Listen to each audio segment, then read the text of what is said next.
I'm Jen Taylor Skinner, and this is the Electorette. On this episode, I have a conversation with Heidi Sieck, the co-founder and CEO of Vote Pro-Choice. It's an organization that helps voters elect pro-choice champions. Heidi breaks down the details of anti-choice legislation that's happening all around the country. And she really gets into the weeds about the legal process, the legislative process, and of course the history of these laws, including breaking down many of the trigger laws that will go into effect if Roe v. Wade is overturned. We also talk about the Mississippi anti-choice bill that's going to be going before the Supreme Court later this year. I learned so much from this conversation with Heidi Sieck.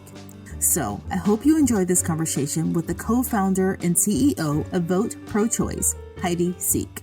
Heidi Sieck, welcome to the podcast. Thank you. I'm happy to be here. Not totally excited to talk about this subject, but glad to be here. But I do want to start off with talking about the elephant in the room regarding reproductive justice and what's happened recently in Texas, right? As we know, the decision to have a 6-week abortion ban in Texas, which is essentially just an abortion ban, right? Because no one knows that they're pregnant at 6 weeks. So basically a banned abortion in Texas, the entire state of Texas. And I feel like it's been about a week and a half, maybe 2 weeks. You know, there are some people who are truly anxious about this, like you and I, lots of activists, people on the ground, and especially the women in Texas. But I am nervous that people are going to move on, right, from this. In the news cycle, I see it kind of waning. And it's going to spread across the country before it's too late, right? It's going to happen state by state. Am I being kind of, too anxious about this, kind of hyperbolic about it? Oh, no, you are not being hyperbolic about it at all.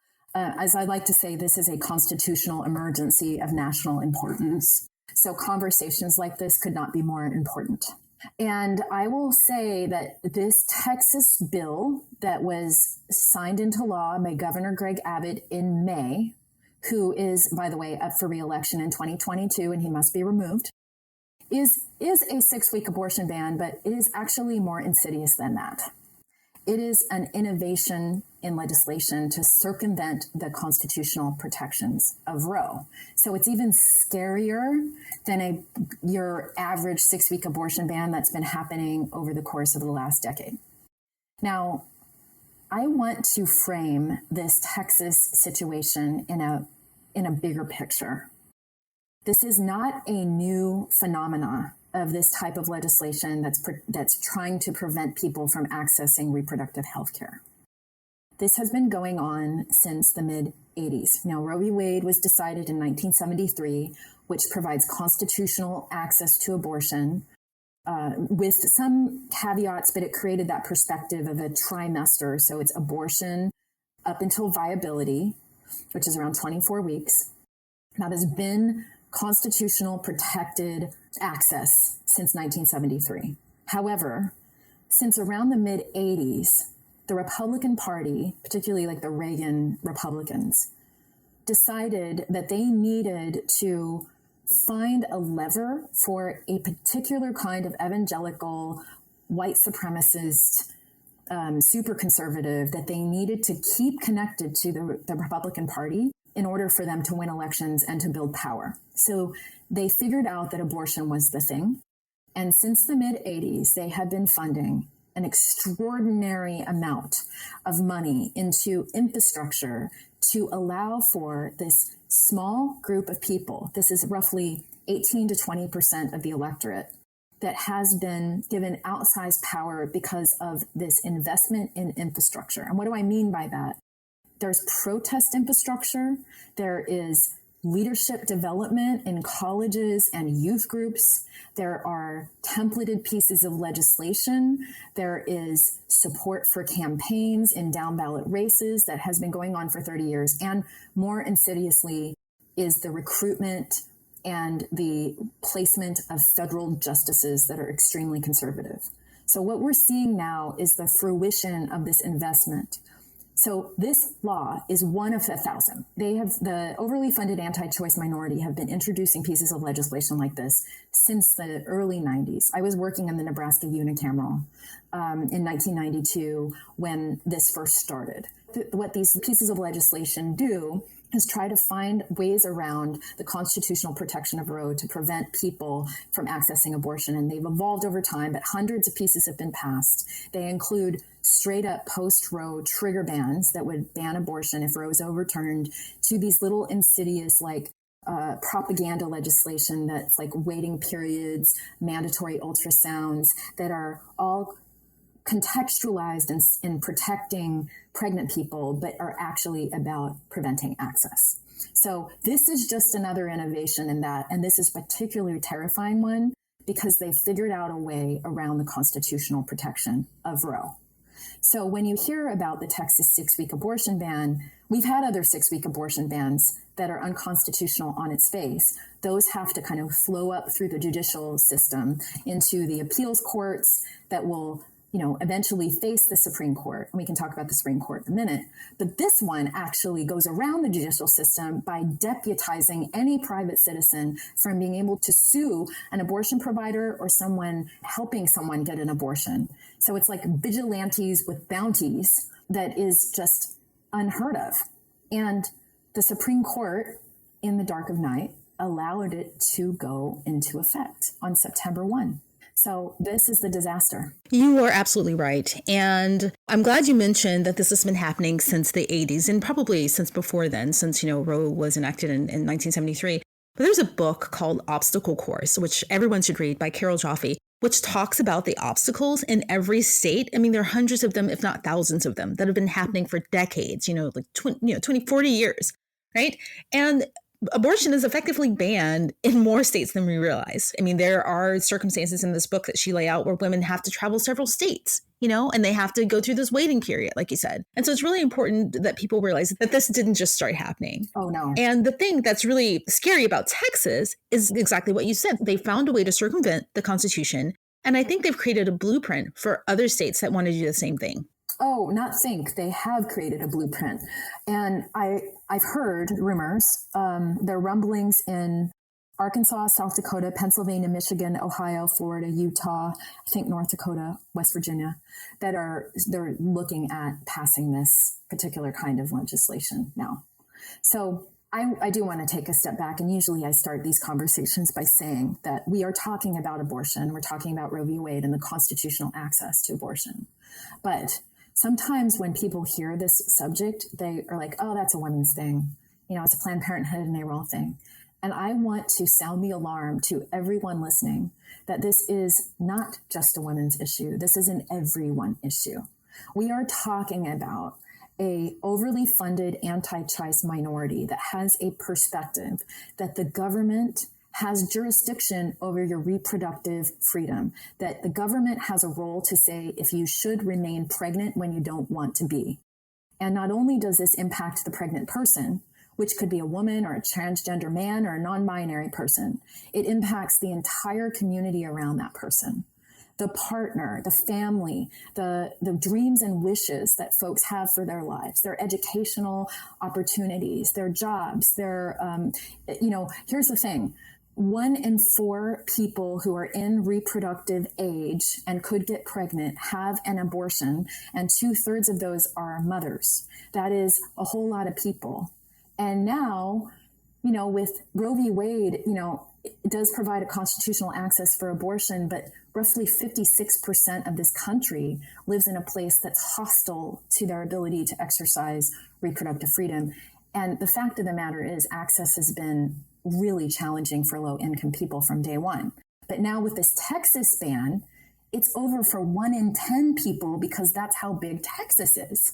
So you add all these other states, we're talking about 56% of this country is now in a state of reproductive coercion. So this is a sound the alarm, alert all the media, invite everyone into this conversation, because the fact of the matter is, and this is the good news, 80% of this country believes that Roe v. Wade should not be overturned. We are a pro-choice nation. But because of the investment in this anti-choice infrastructure, there's been so much misinformation and so much propaganda that's made us all very uncomfortable about even talking about it. We've all been confused and inundated with images that you'll see out there in protests that are, disconcerting and we hear all of these messages about, well, Democrats are all about, late-term abortions and things like that. That's all propaganda. That's distracting from the reality of this being a foundational issue of freedom. So we are in a crisis. Everyone needs to be involved. And we actually do have a lot of power to stop that, but we can talk about what that looks like. Yeah, but that's the thing. I think I kind of hinted at that in my first question. How do you go from 80%? I was going to ask you the number. You read my mind. 80% of the country supporting something that, changes a person's life so fundamentally, and not just that person's life, but all of the peripheral people in their lives, right? The partners, the family, the community. How do you go from 80% to something like this happening where it's effectively banned? And I liken it to, being like this rapidly spreading deadly wildfire. And people are just kind of like, well, it's not in my backyard yet, so I'm not in danger. Mm-hmm. Like, I would imagine that with those numbers, supporting it, that people would be in the streets. Yes. Well, what we're seeing is obviously we're all kind of exhausted after the trauma of the last 5 years and just all of the inundation of issues that are coming at us. But I will say what I have seen over the course of my work in reproductive rights for the last 30 years is this is a long-term investment and a political strategy that is focused on leadership development. What I mean by this is for the last 30 years, that anti-choice infrastructure, the Republican Party, evangelical churches have been insidiously elevating elected officials in state and local offices that are now in positions in position of authority to make decisions and legislation. That's what we're seeing. And the judges. So it's not been like, it's like been a slow burn, right? Over the course of time, this investment in infrastructure has not been matched by the progressive Democratic Party structures. Honestly, like real talk, having been in reproductive rights and health and justice for the last 30 years, we've abdicated a lot of that to women's groups, Planned Parenthood, NARAL. It's like, oh, they're going to take care of it. Let's just write a check to Planned Parenthood and good, we're good, And the fact that we've had a bunch of pro-choice presidents like President Clinton and President Obama, and Roe v. Wade is still constitutional, there's been a perspective of like, we're okay. Not paying attention to the fact that there is this slow chipping away in state legislatures, and now even cities and towns are starting to pass these insidious little pieces of legislation called Sanctuary of the Unborn or something crazy. But it's been a slow chipping away over time that with also lack of media coverage in local and state legislation, we haven't really seen the magnitude of the problem. So that's why this conversation is very important, because Texas brought a little flashpoint, like you said, a fire. It's like a forest fire started, but now we get to see that the kindling has been available everywhere and the burning has been happening. So there are 10 states already that have post-Roe trigger bans in place. What does that mean? So if Roe v. Wade is overturned, and we should talk about that in this conversation, likely will be next year, so just put a pin in that. But if Roe v. Wade is overturned, in the state of Louisiana, for example, there's a law on the books that was passed in 2006 that says 10 days after Roe is overturned, abortion becomes a felony offense, $100,000 fine, and anyone providing an abortion or assisting someone with getting an abortion will be mandatory charged and sent to 10 years forced labor camp, and there is no exception for rape or incest. You're kidding me. This has been on the books since 2006, and that's what the trigger bans across the country say. So this has been happening for over a decade, 2 decades. So now we have to bring this to light. It's been, these pieces of legislation are passed in the dark of night, at midnight in state legislatures. That's what happened in Iowa. These bans have been happening all over the place. And now it is time for us to wake up. And it's really late for us to wake up. I'm not going to lie.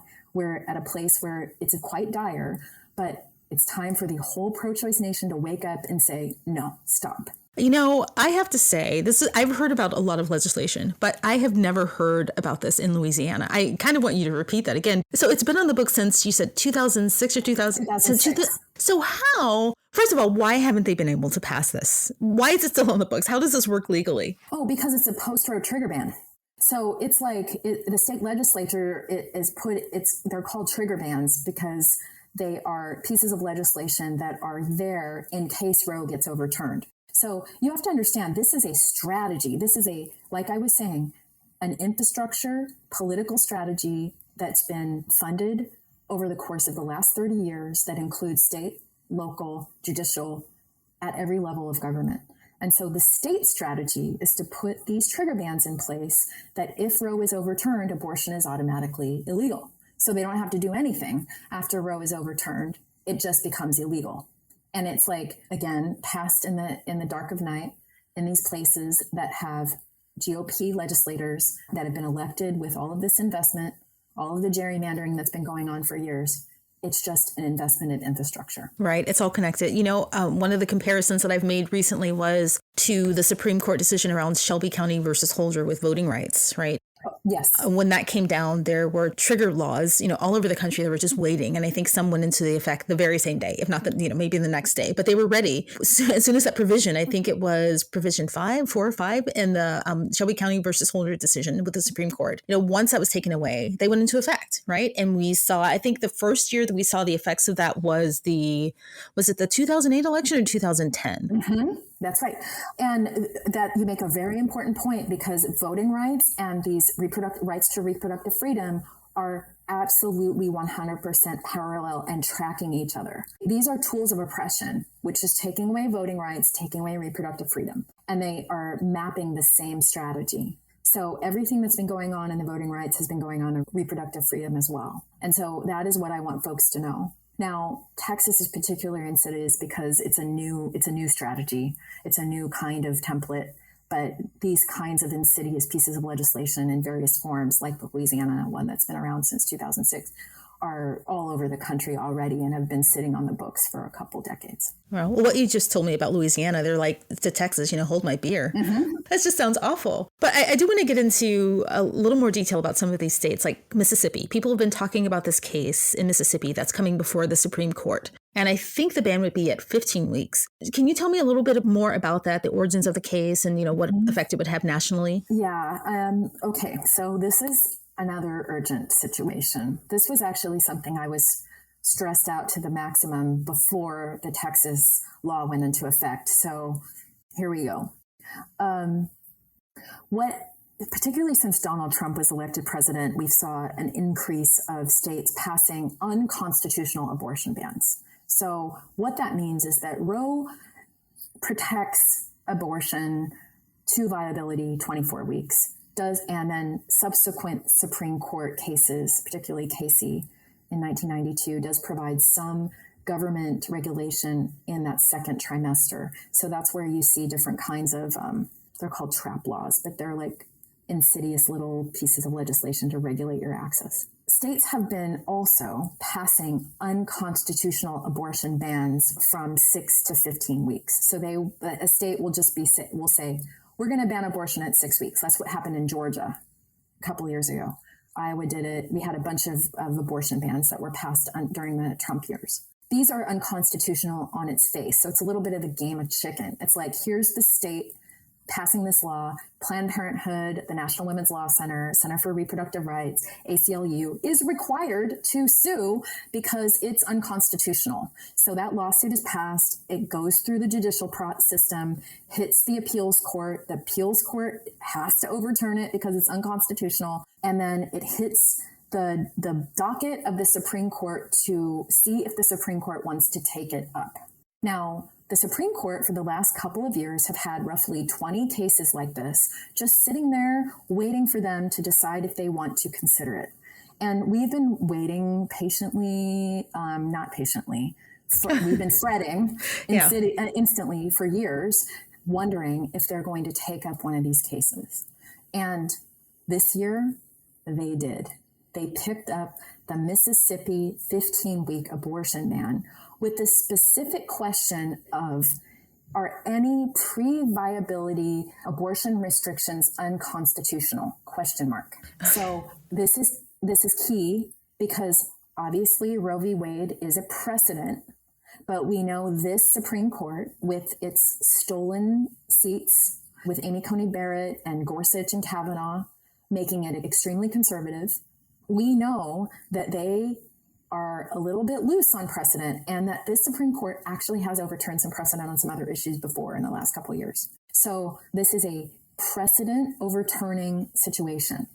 Is this Supreme Court going to overturn the precedent of Roe with this Mississippi case? With the question of any pre-viability restriction, is it unconstitutional? There is zero reason for them to consider this case because of the precedent of Roe, but they're going to do it anyway. And the argument that I think Amy Coney Barrett and Gorsuch probably made was the situation's different now. You know, like there are more people who are anti-choice. This propaganda that's been distributed throughout the country and has been confusing people, and all these pieces of legislation that have passed and all of these bans that states have passed obviously indicate that we have more people that want to ban abortion than we did before. So you see that it's like insidious strategy that does not reflect the reality of our pro-choice nation. So this Mississippi ban is very scary. It will be argued probably between Thanksgiving and Christmas this year, and the decision could come probably around June next year.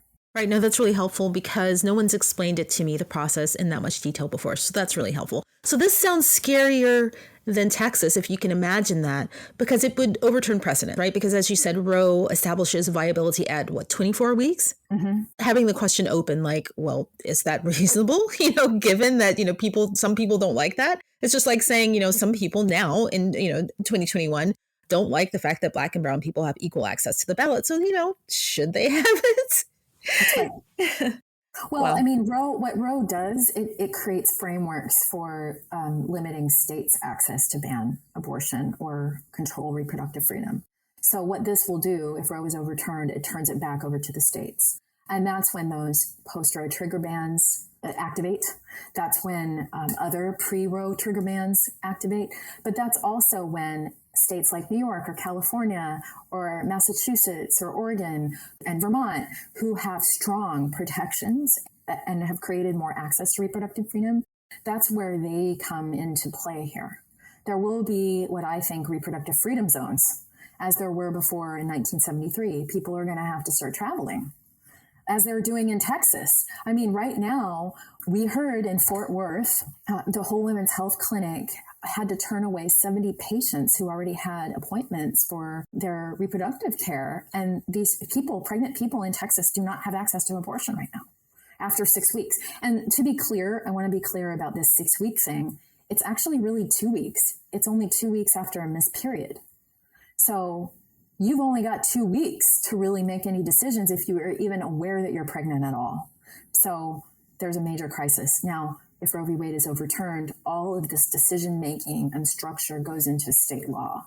And again, 56% of this country is hostile to reproductive freedom. So we've got a real crisis here. Yeah. And, just imagine, I don't know, best case scenario, if there is a best case scenario, following that, because you said it would happen sometime in June.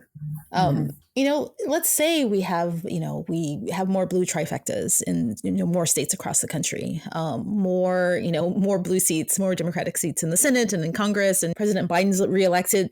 Undoing something like this just sounds nearly impossible. I don't know, unless you expand the Supreme Court. No, nothing's impossible. There are solutions to this. This is where you want to talk about positive things now? Sure, please. Can we? Okay. Yes. There are positive things. There are things that we can hang our hat on. There's work we have to do, for sure. There's no doubt. So, and that means we all have responsibility for this solution. So first of all, step number one, just know that we are a pro-choice nation. 80% of people in this country do not want Roe v. Wade overturned and want access to abortion. Certainly people they bring different perspectives to this. They might have certain religious limitations, or they have different policy nuances to how much access they want. But at the end of the day, folks understand we have to have access to reproductive freedom, that the decision about your future and what goes on in your body has to happen between you and your doctor, your family, your higher power, period. They get it, 80%. So it is incumbent upon all of us to claim our space in that pro-choice nation and to manage our own language and our own mind in the way that we react to the issue of thinking that it's a women's issue, to thinking that it's polarizing, to kind of feeling cringy when it comes up as a thing, to not want to talk about it. It is really important to realize that we have been fed a bunch of propaganda about what the laws mean. We all have. Me too. About the words that are being fed to us, about the different medical terms that aren't real. I'll give you an example, like the heartbeat thing is a propaganda term. It's a propaganda term, doesn't exist, and it makes us all feel bad when we talk about it. So we have to manage our own thinking and claim our space in the pro-choice majority, be willing to talk about it. Second, federal legislation would make a huge difference here. The Women's Health Protection Act is coming up for a vote in Congress this week, and the Senate needs to pass it too. Filibuster reform would be really great, but there are some pro-choice women Republicans on the Senate side. It would be great if we all get on the phone, Pro-Choice Nation, and call your federal legislators right now and demand the Women's Health Protection Act. It's unfortunate it's called the Women's Health Protection Act because it's actually for everybody. It's everyone's Health Protection Act. It's everyone's Freedom Protection Act, but that's what it's called, and we need it passed, and it's coming up for a vote. It would codify Roe v. Wade into federal legislation, which would help. That's important. Right. And expanding the Supreme Court, sure, yes. But that's a long-term solution. So we need some help now. No, you're right. The language is really important. This has, peripheral repercussions beyond the person who's actually pregnant, right? Mm-hmm. And it's a freedom issue. It's a freedom issue. It's a life issue. Yeah. It's really the perspective of what you believe government's role is. Do you believe there should be sheriff's deputies in the hospital investigating every pregnancy? Do you believe that cops should be looking at any miscarriage? Like, really, honestly, do you really believe that? Because if you don't, then you are part of Pro-Choice Nation, right? Yeah. And that goes down into like the state and local impact, which is there are huge amounts of political action we can do at the state and local level because that is where these laws have been passed. So it is absolutely incumbent upon everyone to pay attention to their state and local elections, get involved in them, know who's running, and support someone. Now, that's what we do at Vote Pro-Choice. We really look down at those down ballot candidates. We provide a voter guide that provides every voter a perspective on who's running and who they should vote for through the lens of reproductive freedom. We support down ballot pro-choice champions in state, local elections. And we're talking about it's super important to have pro-choice sheriffs, pro-choice district attorneys, pro-choice public defenders, because those are the folks that are going to be enforcing or not enforcing these laws. So, I always tell this story about this 26-year-old woman in Indiana in 2016 who used abortion pills that I used for my own medical abortion in San Francisco in 2006. She used them in Indiana in 2016 to induce a miscarriage. And she was charged and thrown in jail and served six months in jail for inducing a miscarriage. Wow. And think about the elected officials that were involved in that decision. It was the sheriff, the district attorney, the state legislature, and the judge that was appointed by Mike Pence, who was governor at the time. And so we have to look at all of those local elections now everywhere. So 2021, there are 45,000 races on the ballot in 31 states, their state and local offices. Get involved. So be a local voter, be a state voter, and if you can, run for office yourself. Run for town council, run for school board, get involved in your party. Do it, because we need you all to be there taking over this insidious infrastructure of anti-choicers that have taken these opportunities. So it's really important for us to focus our political action on those state and local races. And the final call to action is that, people don't have access to abortion right now, both across the country, but particularly in Texas. So that means that they need to travel, or they're putting themselves in risk for lawsuits, that the people around them are putting at risk for lawsuits. So giving to abortion funds is really important, because the national abortion funds and then the state and local abortion funds are the ones that are providing money to people who are traveling across state for access to abortion. So that's a good place to put your money if you want to donate. It's really, really helpful right now. So, of course, we want to continue to give as you did for reproductive freedom, but those are really good places to give now. I feel as if there is a lack of connectedness on the left like there is on the right, right? I think, was it last month, there was a huge march for voting rights, which is great.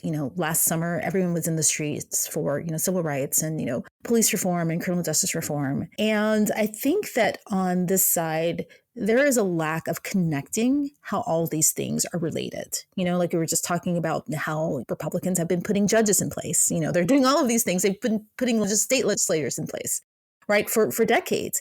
And I think that piece is missing on this side. Yeah, I absolutely agree. That has been my professional and political experience.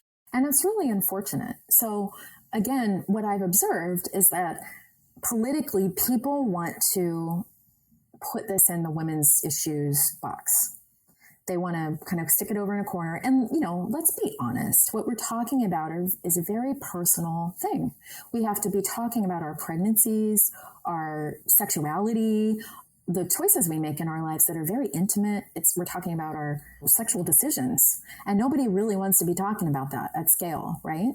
And so this has been something that even the Democratic Party and the progressive folks have not wanted to really embrace and talk about at scale. It's like, oh, the women's groups will take care of this. And the fact is, everybody needs to be involved. And it's getting better. Like more organizations are starting to embrace the idea of reproductive freedom as a foundational issue, but we have a long way to go here. And of course, the Women's March is going to be activating on October 2nd. So there's going to be marches on October 2nd, but we need to do more of that. And we need to have everyone involved. I'm grateful to serve on the board of Men for Choice. I'm grateful to see that Vote Pro-Choice itself is growing because more voters and candidates are talking about reproductive freedom in all of their races. So it's happening. Awakening is happening now. We are about a decade behind, but the awakening is happening now. So Vote Pro-Choice endorses pro-choice candidates, right? But, I do have a question about that because aren't all Democrats pro-choice? So what's the difference between like a regular pro-choice Democrat and a Vote Pro-Choice Democrat? When we talk about pro-choice champions, that these are people who understand that reproductive freedom is a foundational issue, that it's an integrated intersexual reality of people to be able to live full self-actualized lives, that reproductive freedom is connected to reproductive justice, which is about healthy communities and access to health care and raising children in healthy environments and education and economic justice, that your ability to control when, how, whether you want to have a family or grow your family is a deep fundamental issue. And we support those candidates that lead with these things. Now, some Democrats, mostly all Democrats have like, yeah, I'm pro-choice, but they don't want to talk about it. They don't want to center it. They want to kind of put it over in the corner. We want to lift up the folks that are sounding the alarm and saying this is the most important thing, or one of the most important things, and it's foundational. And we are hoping that more Democrats, more progressives are going to be centering this issue now because it is so key.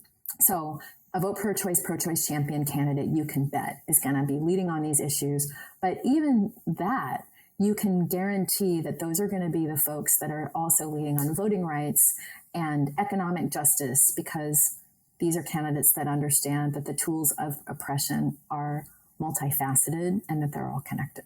So before we close out, just remind me again of some of the action items. If people are listening and they want to help, you said running for office, what are some things that people can do? Oh, the calls to action, once again, remember, starts with us, our brains. We have been inundated with propaganda, so we just have to remind ourselves this is not a polarizing issue. We are a pro-choice nation. Lean in, talk about it. You're all part of the reproductive rights movement now. Welcome. Number 2, federal legislation has to be passed. It is on deck in Congress right now, so time to get back on those phones and call your federal legislators and beg them to pass the Women's Health Protection Act now. It's urgent, urgent, urgent, urgent.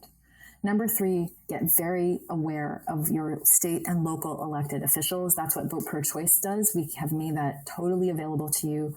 Just sign up on voteprochoice.us. We will provide you a voter guide that lays it all out.